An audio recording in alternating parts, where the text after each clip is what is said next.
welcome back to The Short Game. This is a show where we talk about short video games. Games that respect your time. I'm your host, Reagan Kelly, and I'm joined by awesome co-hosts Shane Kelly, my bro host. How are you doing, Shane? I am feeling like a birthday boy. Our birthday, just recently. So happy birthday to you and to me. Happy birthday to you and also me. Guys. 31 goddamn Happy years old birthday. now. Nate is also here. Nate spend Heininger. one moment thanking me for the birthday gift that I gave myself, which was PSVR. Ah, yes. So thanks, me. Yeah, let's talk about that after we talk about the main game. For Absolutely. impressions on PSVR, very, very fresh impressions, hang out till the end of the show. And I said just a moment ago, Nate is also here with us. Nate Heininger, how are you doing? Happy birthday, Nate. Thank you. Actually, my birthday is in a few weeks. This is good radio. I'm glad to be here. And I will get out of the way of the two of you, the birthday boys. Awesome. Well, the game that we're here to talk about this week is Hyper Light Drifter by Heart Machine. And this is a game that I was not so sure would be right for our show the first time I picked it up. But I dove into it, and I really, really enjoyed this game. So I am very, very glad that the three of us are here to dive into all the details about it. Yeah, I'm glad we're talking about it too. And I should say that this game came out a while back. It came out in March, and we received, first off, thanks to the developer for providing us with review codes. I dove into it right away and had the same reaction. At first, I was like, this may not be for me, but having spent some more time with it, this is a game that rewards like a careful, close look. And that's why it's taken us so long to kind of get into this game and get prepared to talk about it on the show. Absolutely. I'd like to just start by telling you, as an audience, a little bit about the game and where it is and what it is and where it comes from. So it's a game about, it's an action RPG about a character that's kind of only known as the Drifter. And the story of the game doesn't go super far into who the Drifter is or really that much about the world. So in the intro, the Drifter, our main character, who is a blue-skinned humanoid, witnesses the destruction of his world and the resurrection of 4 terrifying titans. He's then infected by some kind of dark force, and then he returns to the world to do battle with that dark force, armed with his hard light sword, a pistol that fires pink bullets, and he is led onward by some sort of jackal creature towards an inevitable confrontation with the thing that is haunting him. Classic video game setup, right? Absolutely. Actually, like, I think people compare this a lot to, and it's clearly inspired by a lot of the Zelda games. It has a similar level of story to those. Like, you don't get a lot of dialogue in those. You get 0 dialogue here.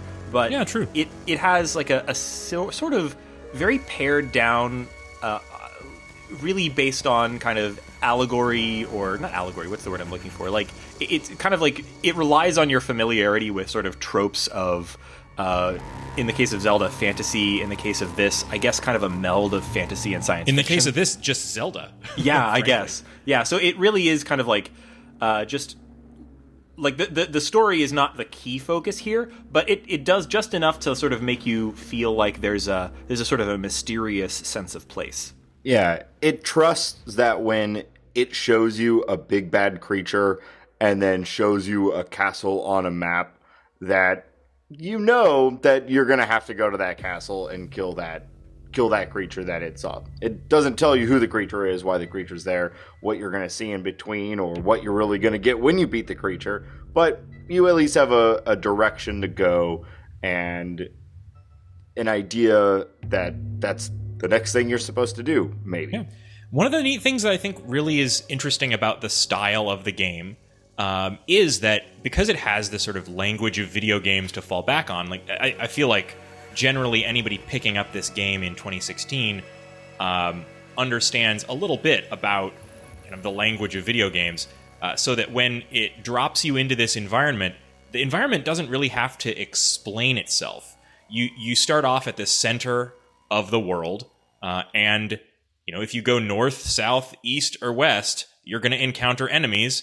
And if you progress and collect all the things that you can collect, and ultimately defeat the biggest, baddest thing there is on that side of the map, and you do that a few times, you'll have beaten the game. That kind of gameplay doesn't need to be explained because it's a part of the sort of language of video games. And this game kind of relies on that language to tell its story. Now, I should say, and I'm sure we'll talk about this in a lot more detail a little later, but this is an incredibly hard game. Like, this is a game that a big part of there's a big audience for games with like a really steep difficulty, like vis-a-vis Dark Souls, things like that. But like that's Ding. something that you need to know going into this game. I just ring that bell anytime someone compares a game to Dark Souls. Yeah, this is a game that really like makes that tough as nails difficulty a key central focus of the game. This game is part of the kind of outgrowth of the whole video game Kickstarter phenomenon. And this is one that I think kind of went under some people's radar because we're getting into into territory where video game Kickstarters don't seem to make big news unless they're breaking huge boundaries in terms of fundraising. And this one raised about $600,000, which is definitely not chump change.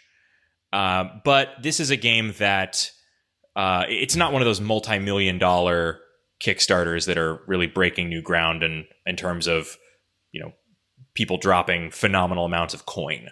Yeah, and a lot of Machine, times Kickstarter now is the place where even major companies are throwing out test games and getting these insane dollar amounts. So this is, from my understanding, at least a truly independent developer. Very true, very true. And those big name games, those would get made anyway.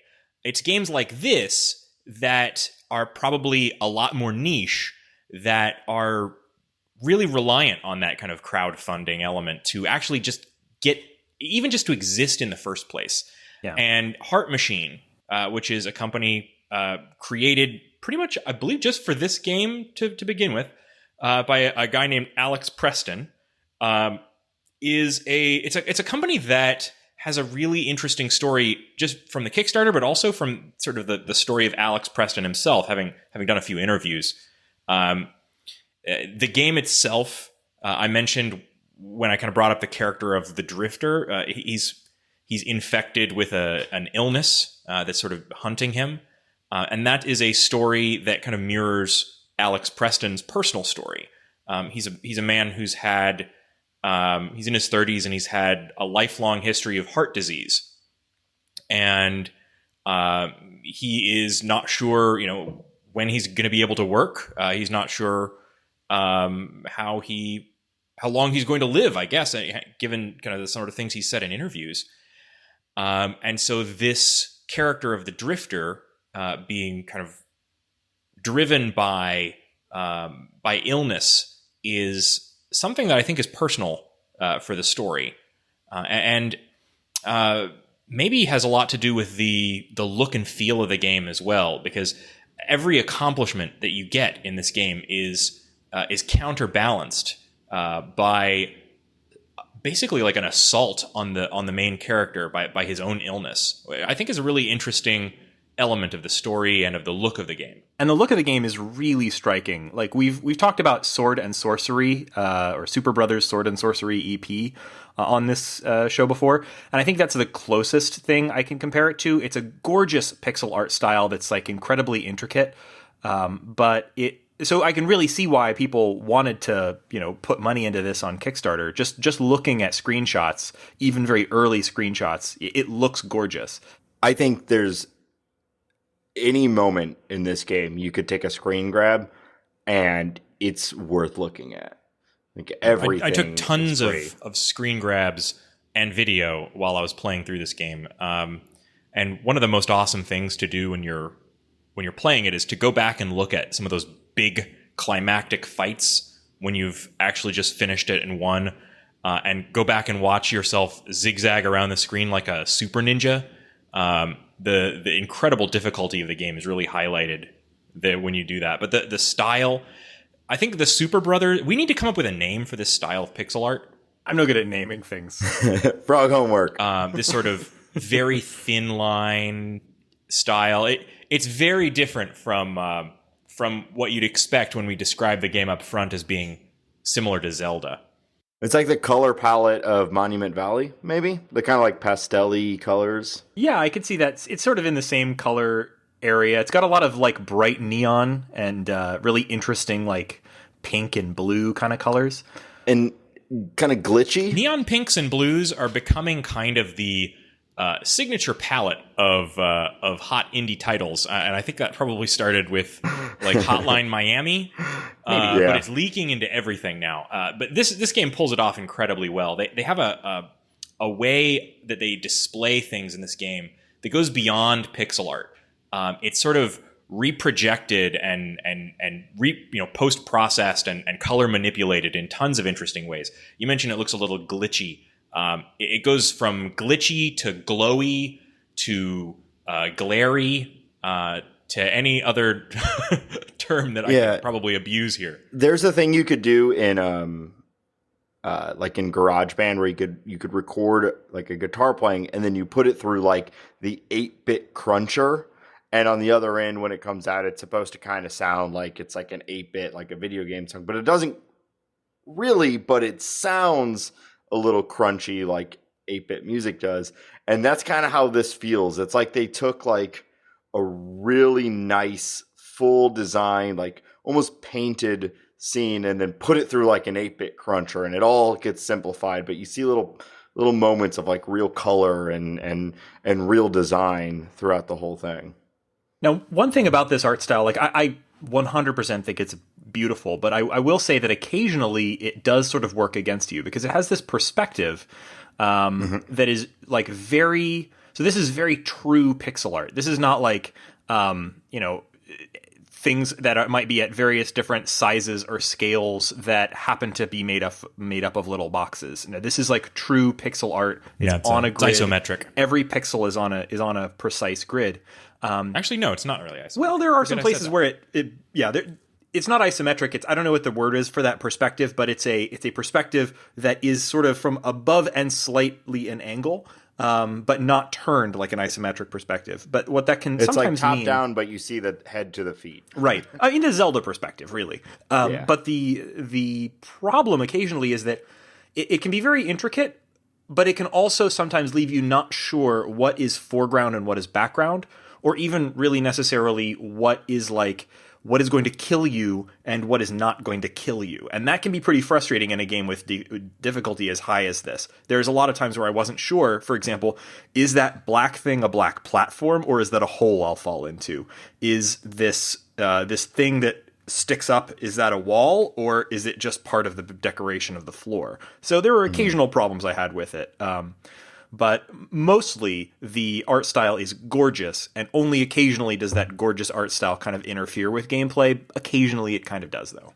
Yeah, the only other situation, I think is that a wall or is that a platform thing got in the way sometimes, but also, and this could be totally me personally because I have some like crazy eye problems, but like the color palette made it harder sometimes to see like projectiles, I thought, because like a lot of the colors is so flat, I wouldn't see stuff coming at me until it was kind of too late. But so that would, and I think that's also just part of the difficulty. I'm sure everyone who plays this game runs into that. So it just felt like it blended so much into the colors that I had a hard time picking it out when it's 16 bad guys on the screen at the same time. And that happens. For sure. And that's what I mean. Like this could be just, your mileage may vary on that, but from time to time I felt like the colors, while beautiful, were almost too much. And I would have liked some simplicity during intense battles to be able to differentiate what was going on a little bit more. I mean, he sticks really rigidly to like his aesthetic here, and so like he's got pixels on a grid. This is pixel art in a very true sense, and he's got a color palette, and he sticks to that color palette. So that really works for the game in terms of one of his stated goals in something I read someplace was like he wanted it to feel like an SNES game, which it does in a lot of ways. It feels like it has all of the sort of technical limitations of an SNES game too. Obviously, he's going way beyond what you could do on an SNES. Way more pixels on screen, lots and lots of activity and so on. But you feel like he really set some initial restrictions for himself, and he really stuck to them.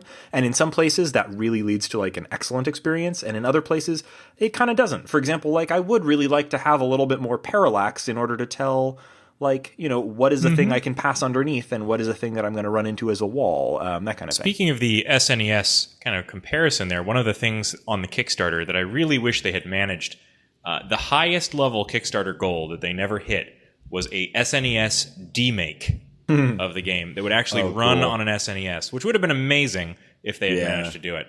And I agree completely. I would say, given the choice, I would not ask them to change anything with the graphics, with the design style. Like if it's totally redo it or leave it the same. It's so pretty, and it's totally worth looking at. These are minor things that we bring up, but like, because there is room for improvement, but it's we're sitting here complaining about how the game is too pretty. Yeah, which is a bit ridiculous, and particularly ridiculous considering that, like, I mean, I'm not a game developer or anything, but like this game was made using Game Maker. Like, Game Maker is an incredibly limited tool set. It is not a full. I mean, like I said, I'm not a developer, but like you look up what's made with Game Maker, and this has to be the most full-featured, complex, beautiful thing ever made with Game Maker. Absolutely, Somebody by a out there mile. is gonna go to the feedback form and make you eat your words, but hopefully you got to be close to right. Yeah, I think the only thing I can think of that's even close is Gunpoint, which we played for the show. We did an episode on that a while back. That was also made using Game Maker, but Game Maker is like, it's a good tool for creating relatively simple games. But like making this game using Game Maker is an absolute feat. It also probably explains why the game took so long to make. I think this is just an example of this game was really hard, and there's going to be a couple times when we point out things that made it really hard, and we're not saying that it should be changed, but it's just like these are all elements to what made it really, really hard.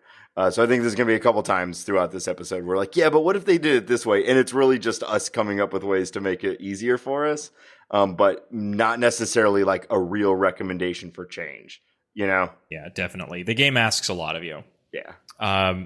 So before we move off of the idea of the kind of stylistic elements of the game, I have to mention, once again, it's got a Disaster Piece soundtrack. Oh, yes. I love Disaster Piece. That's all that needs to be said there. He's awesome. But the music is phenomenal, and I'm sure we're going to be able to drop some of it into this episode. If you're not familiar, just Google him, and you'll probably see that he's done the soundtrack for like tons of cool stuff. One example is the Fez soundtrack, which is super good, but this soundtrack is at least as good. I'd like to talk with each of you about your first impressions of the game, because this is a game that drops you into its world with, again, no real tutorial to speak of, except for a couple of instructions that tell you which button to hit. And then you're able to go off in a variety of different directions, some of which will be easier than others, some of which will be harder. And you can assault different areas in this game in any order. So tell me a little bit about your first impressions of the game. So I guess I'll go first, and I was really looking forward to this game because the art style really appeals to me. I had seen the Kickstarter, I hadn't participated in it or what have you, but I'd seen the Kickstarter and the trailer, and I'd been following it, and I was really looking forward to the game. So I requested review codes for the show, and we got those. Thank you very much to the developer, and I got them about a day before the game came out. So I decided, well, I'm really gonna try and rush through this, and maybe you will be able to get an episode out about it within the first week or so after release, which would be super fast for us. And that did not happen. And that's because this game just threw up an enormous wall of difficulty right off the bat. And I mean, indie games have a small enough audience as it is, right? And indie games with a very distinct and sort of off the beaten path aesthetic like this may theoretically have an even smaller audience. And so you'd kind of think that this game would really be kind of reaching out to try to be as appealing to as many people as possible. But that is absolutely not what the developers had in mind. These developers... This is a game that demands an incredible level of precision and practice. It really does. And repetition from you.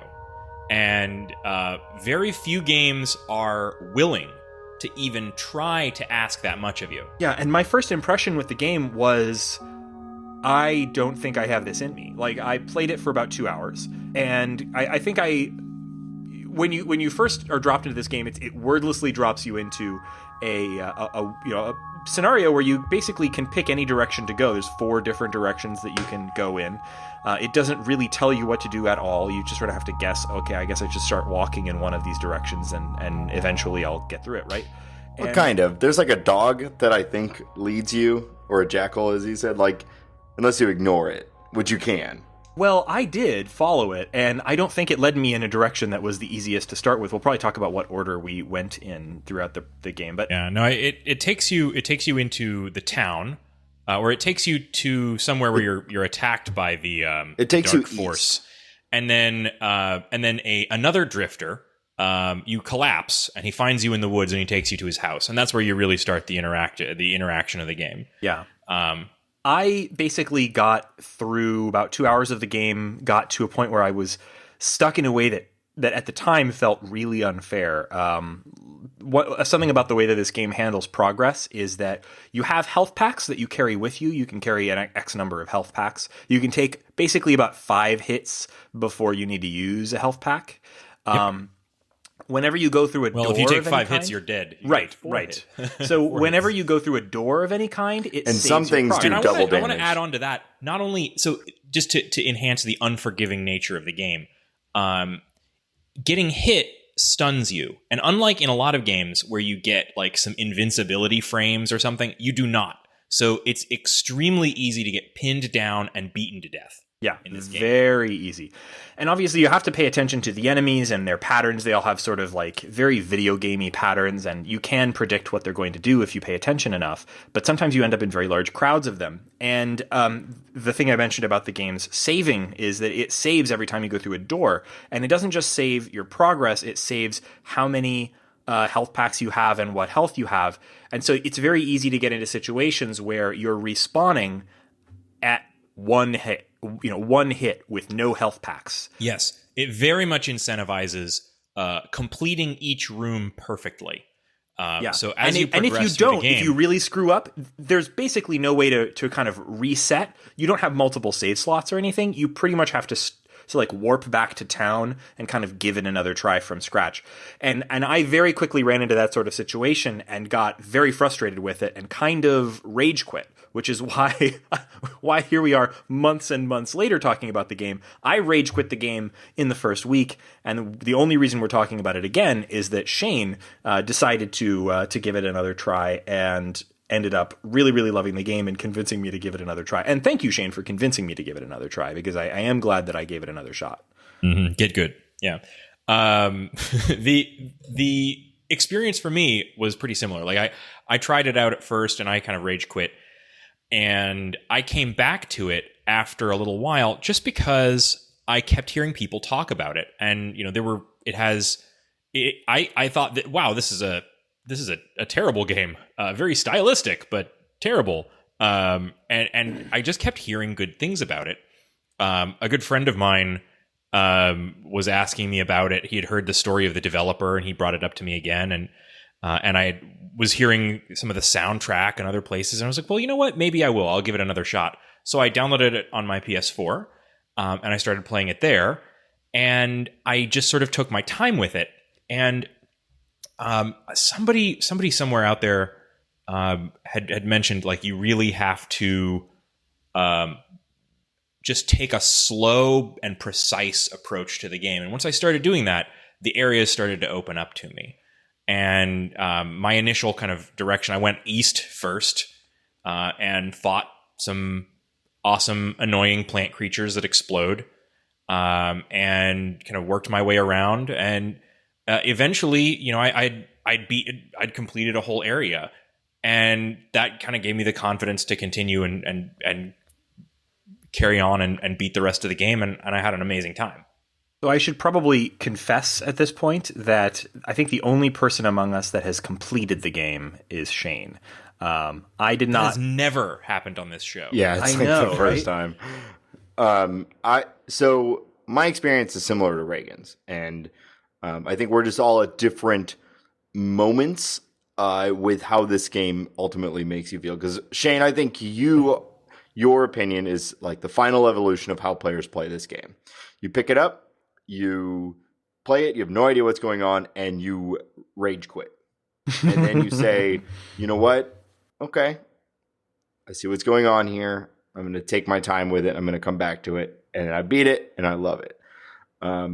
I have to admit that I am only fresh off of the rage quit moment from this game, which I almost never do. I like hard games. I like a challenge in a video game. I went east. I was having a good time. I was dying a ton, just a ton. And I got down to a point pretty deep into dungeon isn't the right word, but pretty deep into like a long series of battles. And I got to one of those spots where my save slot or, my current moment in the game, I had 1 health and I had to navigate a seemingly endless series of battles with only being hit 1 time. And I was memorizing spawn points. I was memorizing initial moves. I was like killing stuff the moment they popped out of the ground. And I was just making it deeper and deeper, but it seemed to never end. It's just like, I can't do this right now. I need to like go back and do something. So I went back to the town and I couldn't upgrade anything and I couldn't really change anything. I was like, okay, I want to get back to that spot I was. And the only way I could get back to that spot I was, which again was about an hour and a half or so, an hour maybe, down into this dungeon. And the only way I could get there again was to do the entire thing again from the beginning. Yeah. And that's the only... So there's no way to like sneak through this game. You can't grind to get better. You can explore and find coins. I guess they're little glowy squares that you can spend on upgrades. But even just to get to the areas where you're going to be able to explore, it can be a slog. So it's a game where there's no shortcuts. Yeah, and that's the only like real true criticism. And I also understand that this is part of what makes the game difficult. So it's fine. But the one thing that really put up a wall for me is that I spent so much time getting down pretty far into this dungeon.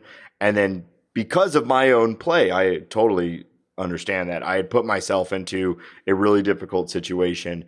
And I would love the modern convenience of at least being able to pick back up where I got, kind of walled off. And the idea of spending, another hour and a half doing the same thing that I'd been struggling through before really, really, really, really made me not want to keep playing this game. I had that exact same feeling. Well, one thing I'll say to that is that I guarantee you that if you did go back through that area again, you'd find things you didn't find before. Probably. Because this is a game where secrets are hidden everywhere. This is a game that lovingly rewards exploration, with one glaring failure as a part of that. But just walking around and exploring every corner of this game felt like the kind of classic SNES or Genesis experience where you're like, that's a mysterious looking wall. I wonder if I can walk through it. Yeah, you can. Things like that. So I totally get the difficulty and I'm totally fine with it. I really don't want the things that I'm saying to put anyone off from the game. I think that I was a victim of my own sort of scheduling and how I think this game should be played. And Shane, as the one who beat it, I think you may be able to attest to this. I sat down, I was like, okay, I'm going to play this game for like the next 4 hours and I'm going to make a ton of progress and it's going to be fine. And then, tomorrow I'm going to play 4 hours and, it's about a 7-10 hour game, depending on your skill level. And I'm going to beat it or be close to. And I spent like 2 hours and because of my like warp back, I felt that I had made like 0 progress. And now you would argue, and I know that my skills have increased, therefore making the rest of the game better, but it still felt like 0 progress.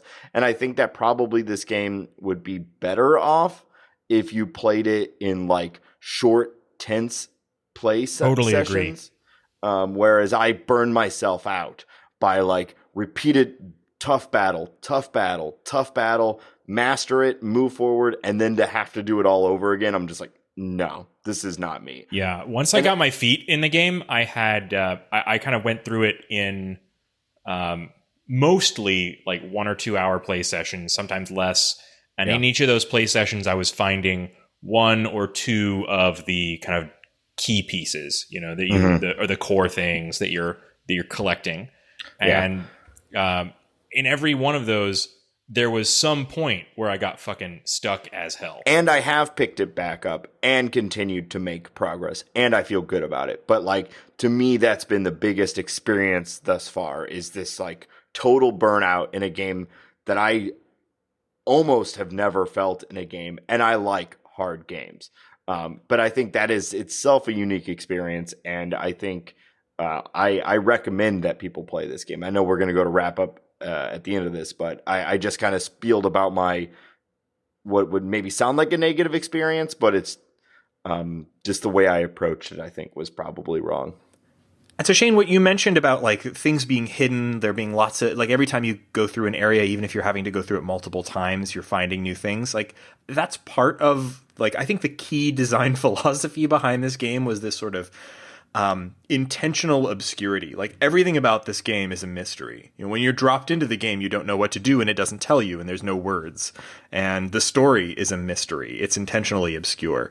And you know, the mechanics of the game are a mystery. It gives you a couple of very basic tooltips about like the controls, and that is it. It doesn't explain the upgrade mechanics. Everything about this game is designed to be a mystery. Yeah, the majority of the text in this game is in a made-up alphabet that I could not be bothered to learn, and appears only on tablets, which you will find by crossing invisible bridges. Yeah, literally invisible walls, invisible bridges. This game is so into the idea of and like understand like this is a cool thing. It's like this is the kind of thing that you'd tell your friends about when you were a kid, and you'd find the hidden thing in the SNES game. But this is like this doubles down on that like bizarre NES hidden mechanic thing. And there are clues. You got a little buddy who's gonna like ping at you when you're near something that's secret.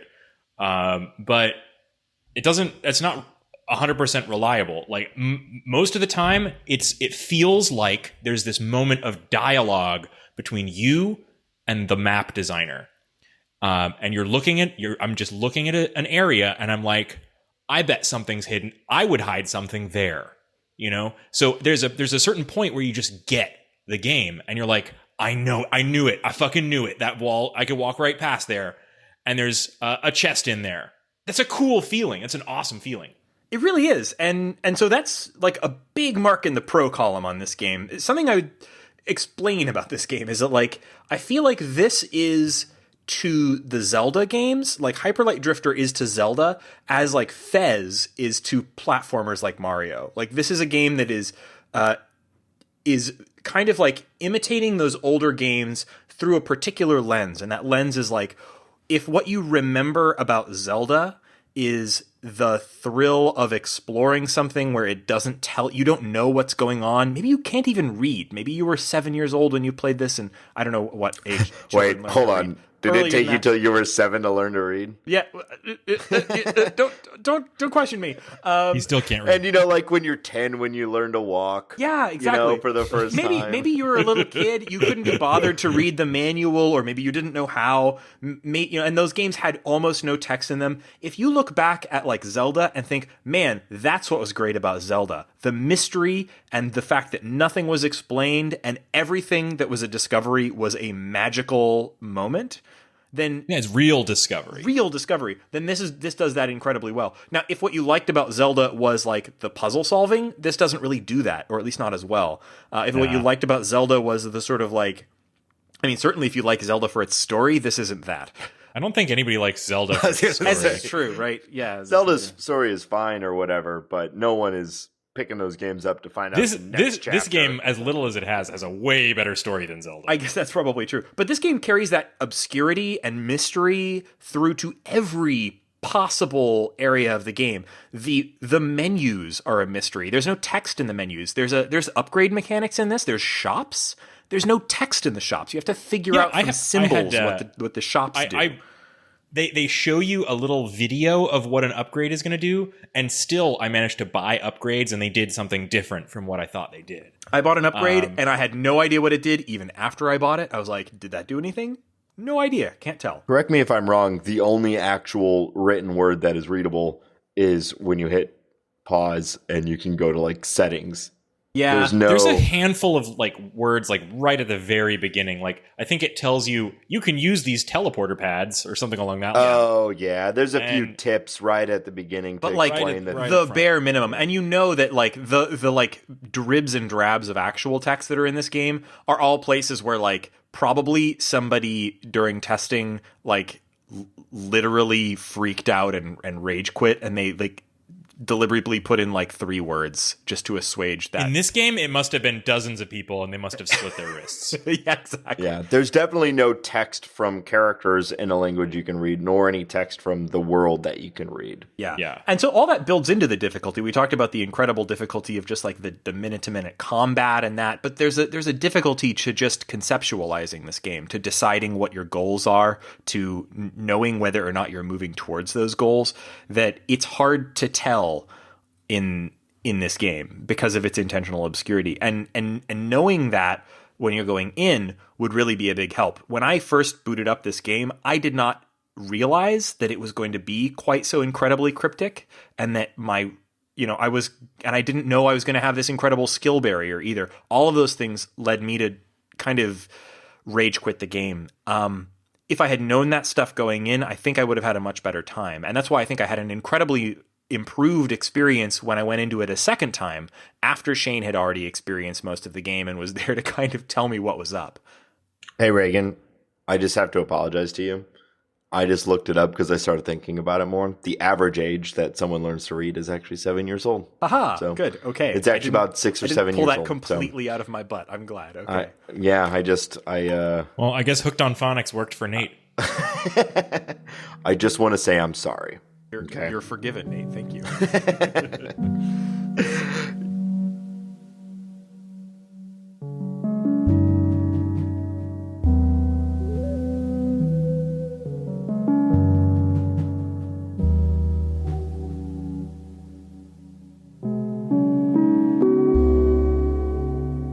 Yeah, we're about to do the spoiler break, but let's kind of get everybody's final impressions of the game. Like, who would you recommend this game to? Great question. I personally would recommend trying the game to almost anyone, but I don't think that it's for everyone. I think this is a game that's going to appeal very, very much to a small, I would say not a majority of gamers, maybe even like a quarter of video game players are probably going to complete this game if they start it. Like we're talking about a game that has an incredible skill barrier and is definitely not for everybody. Well, that said, though, it's an extremely short game. So if you get over that skill barrier, I think you have everything on your side to complete the game. It's very completable. That's true. How long did it take you ultimately to finish it? I think it took me about 11 hours. Yeah, and I'm pretty close to... I'd say I'm about 3/4 of the way through the game, and I'm that might be wrong. I don't know for sure, but I'm about 3/4 of the way through the game, and I think I've only spent about 5-ish with it. One quick tip that I would say is like if you have somebody to play co-op with, this game is a lot easier and maybe more fun. Shane and I managed to play co-op using the share play feature on the PS4. And that was actually an enormous help because if I was getting frustrated or I didn't know where to go next, I was able to boot it up and get into a game with him, and he was able to help me out a little bit. But in terms of like who I'd recommend this game for, I absolutely recommend trying this game. We're getting on to that period where with all games on Steam, you're going to start seeing this in bundles and sales. And if you do, I would not hesitate to pick it up and give it a try, with the expectation that it's not for everybody. Like this is a game that I think has, it requires a certain kind of, first off, it has a high skill barrier. If you're bad at 2D games, this might be a pretty tough one for you to that wouldn't be one I'd recommend starting with. And even past that, you have to be willing to explore and sometimes get lost. We haven't even talked about the map yet. You have to be... I was gonna try and bring us back to the map. The map is the most dangerous thing in this game. In a game that's full of monsters trying to kill you, nothing will get you fucked as much as trying to follow that map. Every area has 8 keys in it, and as you try and move around, it took me a while to realize that your position, as it's marked on the map, is only the vaguest of suggestions. The map has landmarks, and you can see those landmarks. But for the most part, if you're playing this game, ignore the map. I found this incredibly baffling and incredibly frustrating. And like, I kind of, once Shane told me, yes, just ignore the map, that was a bit freeing, and I kind of felt better about my experience. But the map is the most baffling design decision in this game. Yeah, you need it for fast travel, and you need it to know how many of the key bits that you have left to complete. But beyond that, it shows you just the vaguest of a hint of where you really are. The map has rooms marked on it, but the rooms don't correspond really to what you're actually in when you experience the game. The map has no, like, it's a game about exploration, but it has no indication of where you've been and where you haven't been. You know, you can, it eventually, like, it reveals the map to you in large chunks, and then you have no indication of, like, well, I've been here or anything like that. The map is... It does have, I will say, one good thing about the map is it has the fast travel points, which are the lone and only concession to usability in this game. And without them, like, the challenge of navigating these environments would probably be too much. The map is absolutely infuriating. Like, I don't want to rag on the game too hard here, because, like I said, I think it's a cool game. The map makes me so angry. Even just thinking about it now, like, I want, like, this game would be better if there were no map and it just had a checklist. Like, the map is specifically there to mislead you and make you angry. It is so the bad. map, though, is very pretty. I bet if you printed it out and you had it on your wall, like the full map, you would say, "Wow." Yeah, you know, It came with the game as a poster if you kickstarted it. See, that's what I'm talking about. They know. I think back on like the beautiful map that came with like Link to the Past, and it's like it's a little vague. The map that came with Link to the Past doesn't, for example, have like the details of like what the like what's inside the dungeons, for example. But the beautiful map that came with Link to the Past actually made sense. It was gorgeous, but you could read it and you could tell where you were going. And there was also an in-game map, and that map made sense too. This map in Hyperlight Drifter is a crime against game design. And I'm sure there's some good reasons for it. I'm sure that the developer that I'm forgetting his name. If you're having trouble, go online and find an actual map, because there's better maps that you can pull up on your phone that will help you find your way around this game better than the one built into the game. I did not do that, and now I kind of wish I had. Of course there are those things. Why didn't I think of that at the time? I just spent my time trying to look at the in-game map and trying to read the tea leaves of what the designer of the map was trying to suggest to you, and it never did anything except get me lost and angry. There are always going to be outside resources, but I think when a game includes a map, the expectation is that the map will be something that I can use for having an idea of where I am.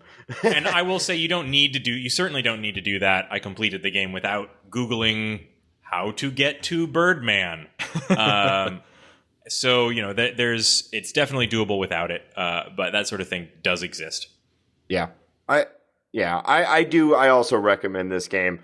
I think all the things that we're saying here are just like extensions of what make the game interesting. I think this would be a totally different game if it was a walk in the park and you're just going around killing creatures and, you know, whatever. Like the whole package, the obvious purposeful obscurity, the intentional difficulty, it creates a really unique experience that I don't think we've really hit a game exactly like this on our show before.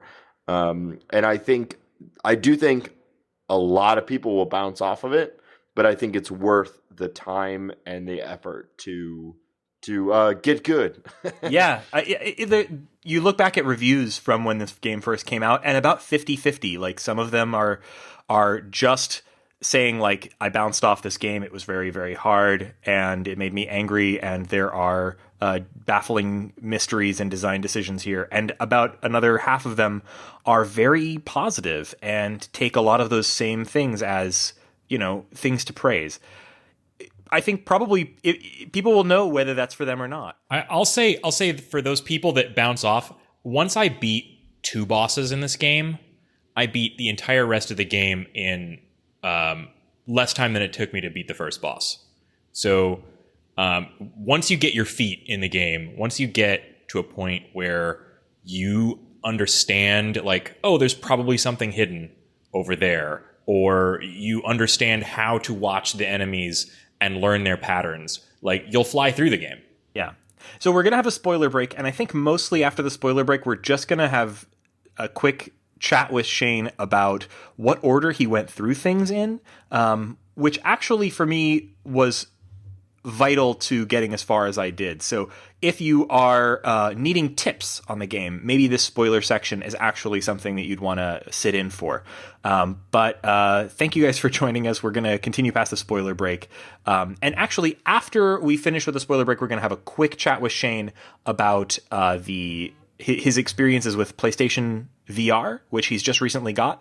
So if you want to stick around after the spoiler break or skip forward, I'll try to have a chapter marker in the show notes if you want to skip past these spoilers. Should we also say where you can play this game? Oh, yes, of course. And you can play it on Steam, and I think also you can get it from the developer's website on Mac, PC, and Linux. And it's also out now both on PlayStation 4 and Xbox One. So it's playable on most of the key platforms. And if I recall correctly, it was $20. Is that right?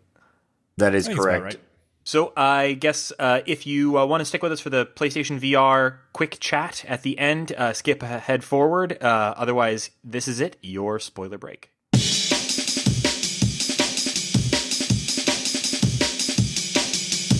I don't know how much you really can spoil this game. Yeah. I was kind of surprised when you said you wanted to have a spoiler break section, although I think it makes sense if folks don't want to hear about their... I think it is. These are the kind of things that I certainly didn't know going into the game and might have changed my experience if I did. So I thought maybe we'd conceal them behind the veil that is our spoiler break. But the first thing you're going to experience in the game is the town, and it took me a while to even realize that upgrades were possible. But one thing I will share is that I think I have figured out what are the most important upgrades. Oh, please do. The number one most important upgrade, in my opinion, is the multi-dash. Because normally you're able to dash 3 times and then there's a cooldown. But the multi-dash lets you move across the map much, much more effectively. So that's very important in just traversal and bosses and everything. So the town, all the upgrades, you don't have a name on anything like that. We're talking about there's a shop that has like a sign that looks like some arrows, and then you go in and one of the items is a little video of you doing a bunch of dashes, and that's the one? That's the one. There's a bunch of sword upgrades you can get and stuff like that. Most of that, some of them I bought that ultimately I didn't find that useful, but some that were useful. There's a sword slash that you can charge up that's really good against bosses. There's a ability to have your sword slash reflect projectiles, and that also turns out to be very useful against a lot of bosses. But anyway, outside of the town, you can go north, east, or west. South is really blocked off initially. You can go a little bit south, but you can't get to anywhere interesting. And there are lots of places around the world that are blocked by keys that you'll complete, and those keys are either just the big doors or some of them are pillars. At the end of each section, you're activating a pillar for one of the cardinal directions. So the first place that I went was to the east, and that is this enormous lake that is dominated by villainous toad people. And the toad people are these they have usurped the lake from the otter people. And my favorite piece of art in the game, or many of my favorite pieces of art in the game, are related to these otter men. There's a church with some surviving otter men. That's awesome. One of the vendors in town, the one that teaches you sword stuff, is one of these otter people, and he is by far one of the coolest looking pieces of pixel art in the entire game. But so over there in the east, the whole lake is being ruled by these toad men that have usurped it from these guys, and their nasty king toad man is like literally sitting there munching on dead otter men. And there's piles of dead otter people everywhere. It's freaky, and I loved it. The toad boss is, I think, he was the first one I beat, and I definitely think he's the easiest boss to beat. So I think going east first is pretty reasonable to do. And then north and west, I kind of split it up. I did a little bit of each at a time, but I would consider north to be a little bit easier. Up north, there's these vulture men who are part of some horrible cult. You can tell because they're wearing robes and they do magic. Their boss wrecked me. I did finally beat him, but oh my god, the boss of the vulture dudes was super hard. Yeah, and there's a lot of these moments that we didn't really talk about where there's these sort of extra areas that have no real gameplay, but you're seeing kind of the story of the world by talking to somebody, and they show you like pictures. They speak in like panels of cartoon essentially. And up there, I thought it was really creepy because this race of vulture men has kind of overtaken these pure religious birdmen and smashed all their eggs, and it was very creepy. I think one thing that we touched on, but I think it's worth really pointing out, is the environmental storytelling that this game does a good job of, like walking into a room and you knowing, like being able to kind of like suss out what happened in this terrible moment, why there's all these dead bodies or this interesting shrine or whatever, is really cool, and just kind of another really awesome aspect of the design of this game. I agree. I personally really liked the way this game told the story of this world. As little, the story's not in your way. It's not a game where you are looking to the story to motivate what you're doing. You're just moving from area to area and collecting things.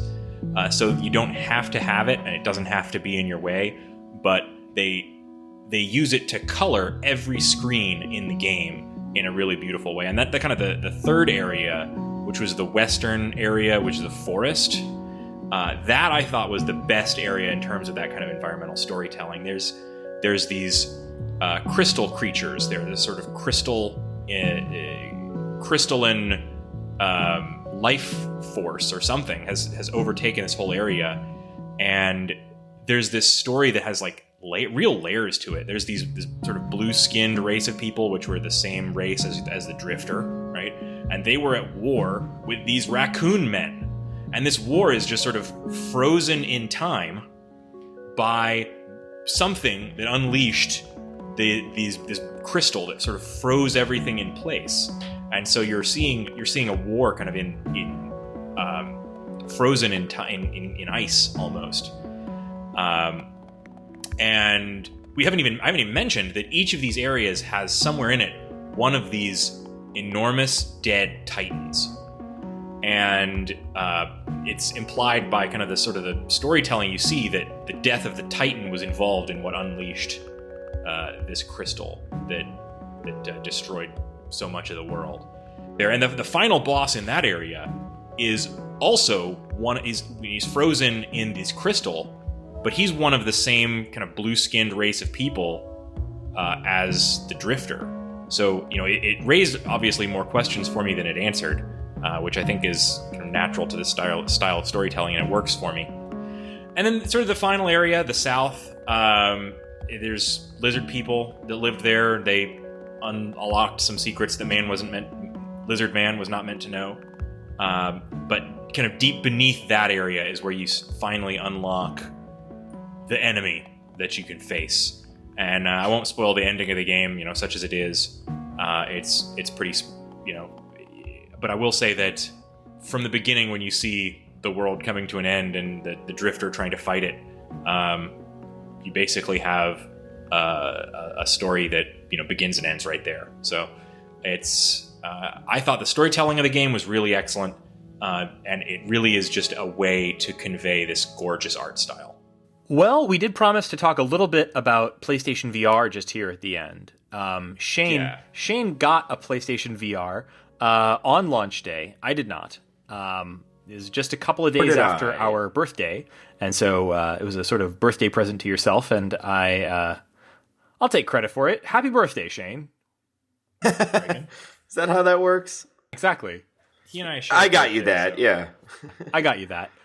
So obviously, so we're planning to do a kind of a more complete episode about PlayStation VR, because very shortly here, Shane, Laura, and I are all going to be in the same place. This is next weekend when we're recording this. And so we're going to all try out PlayStation VR and probably do an episode just sort of on what games or what stuff is most worthwhile to check out if you're interested. Right now, I think I'll just give you my basic thoughts on the hardware itself. The effect is really impressive. I was worrying that I'd heard people say like the hardware has some pixelation, and yeah, you can see pixelation. But you know what? I lived with pixelation in my video games for a long time. We just played Hyper Light Drifter, for example. Literally just played Hyper Light Drifter, and so what I'll say is like the effect of putting on this headset and holding controllers in your hands and having hands in three-dimensional space, or putting on the headset and seeing things move all around you. It's something that I've never experienced before. It works great.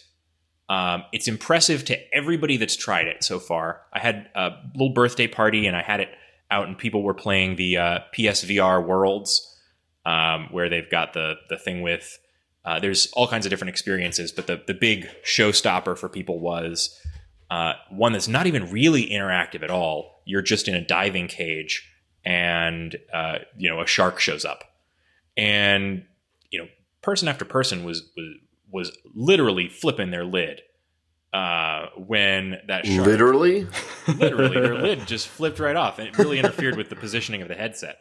I bet. So yeah, I mean, all I can say is that the hardware does exactly what it's supposed to do. The headset's comfortable. The 3D effect is phenomenal. Everything's very you feel very present in the virtual world, and it's awesome. I just have one question for you. Can you play for more than 20-30 minutes before feeling like that you need to get out of it, or are you able to play for an extended amount of time? So I've heard people complain about kind of sensations of nausea after playing. I actually have only had that happen one time, and the one time that I had that happen was when I was using it to play Overwatch in cinema mode, which you can kind of imagine sitting in the front seat, the front row of a movie theater. I had the screen blown all the way up. Okay. And I was, bouncing around as Junkrat, and I got a little bit sick. I feel wasn't like even in a 3D experience. Yeah. I'm glad to hear that, because I don't really think that would count. Like, Overwatch can make you nauseous just playing it normally. Just because of its themes, right? Or an art. Mm-hmm. The one thing I will say that I didn't anticipate that has occasionally made me want to cut my gameplay sessions short a little bit is that the headset is a little bit warm. It's kind of hot to have a piece of electronics covering most of your face. Yeah, so, it's headphones for your eyes. I get tired of having headphones on for a while, Same thing. Well, that's cool to hear. I'm really excited to give it a try when I visit you. I haven't tried PlayStation VR. I have tried an Oculus very briefly, but it was a relatively early Oculus, and I tried it for really only about probably 20 minutes at a dev days kind of thing. So my experience with VR has been very limited. So I'm really looking forward to giving it a try and trying your stuff. And I'm also glad that you bought it so I didn't have to. Thank you so much. I want to share this story just because I think it's kind of interesting, and I won't probably be on the VR episode you guys do because unfortunately I won't be able to join you to play it. Back in like 1997 or 98 or so, maybe even earlier, it might have been like 93. Anyway, my father works for Boeing, and he was part of their virtual reality department when they were trying to figure out how they could utilize VR as a tool for, development and infrastructure and stuff like that. And he would host these like demos there's the Science Center here in St. Louis, which is awesome. And I would help like co-run it, and we would do VR demos. But this is like 1990, mid 90s VR, and it was a huge headset, and all that it was you could walk around on a battleship, and there was a plane like a F-16 or something on the dock of the plane or the ship, and you could like walk around it, and you had a little hand, and you could like go up, and like the hand was like a free floating thing in the middle of the screen that was controlled by the little controller in your hand, and you could like touch pieces of the plane and like open up the cockpit, and then if you jumped off the ship and landed into the water, it would cut to like a screensaver basically of like a underwater like fish moment, and they had to restart the whole thing. And honestly, that sounds great. I'd love to get that for PSVR. Well, it's just, it was like, it was a 3D space, but it was like, GoldenEye level graphics. And it was really just that you had the screen, 3 inches from your eyes, and you had a floating hand. And that was really all that made it like virtual reality. But like since then, I've been really, really ready and excited about VR in video games and elsewhere. And I wasn't able. I didn't get a PSVR just yet. I'm not ready to be an early adopter on that, but I'm really excited to see where this goes and to hear more about your experiences and to try it out myself at some point. Yeah, I'm looking forward to it too. All right, well, I guess that's pretty much it for us this week. We'll be talking more about PSVR in a future episode. We're also going to be talking more. Our next episode should be on more IF Comp. We had a great response to our episode about the 2016 Interactive Fiction Competition last week, or actually more than a week when you're hearing this. Sorry, we had a bit of an extra few days there because of some Hyperlight Drifter. Yep. But anyway, we'll be talking more about that soon, and look forward to that. And thank you guys so much for joining us. I've been your host, Reagan Kelly, and you can find me on the internet at Reagan K. That's RAYGANK, or you can find our show on Twitter at _shortgame or www.theshortgame.net, where you can use our contact form to let us know what you're into, what if there's anything that you're interested in with regards to PSVR and short games, let us know. Or if you have IF Comp suggestions, let us know those too. We're going to be continuing to cover that. Nate, where can people find you? You can find me on Twitter at NateSTL. And Shane, where can people find you? I can also be found on Twitter at 8BitShane. And thank you so much for joining us on this episode of The Short Game. Hang on, guys. What? I gave them to you this morning at brunch. This better go in the show. At brunch.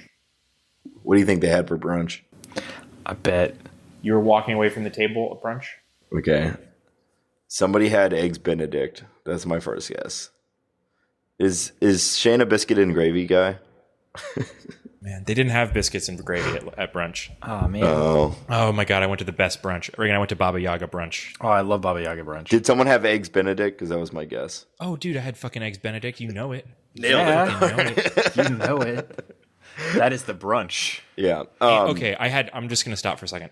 Eggs Benedict, waffle with cinnamon butter and bananas Foster, omelet made at the omelet bar my way, four kinds of dessert, bacon, hash browns. This sounds great. I can't even remember the rest of the things, but there was more. There was more to it than that. Cheese blints. You're killing me here. You're killing me. Yeah, it's fucking great. I'm gonna Reagan. Maybe we can go when you come into town. We'll go back. Say no. I wouldn't say no. All right. All right. Where were we? Shane.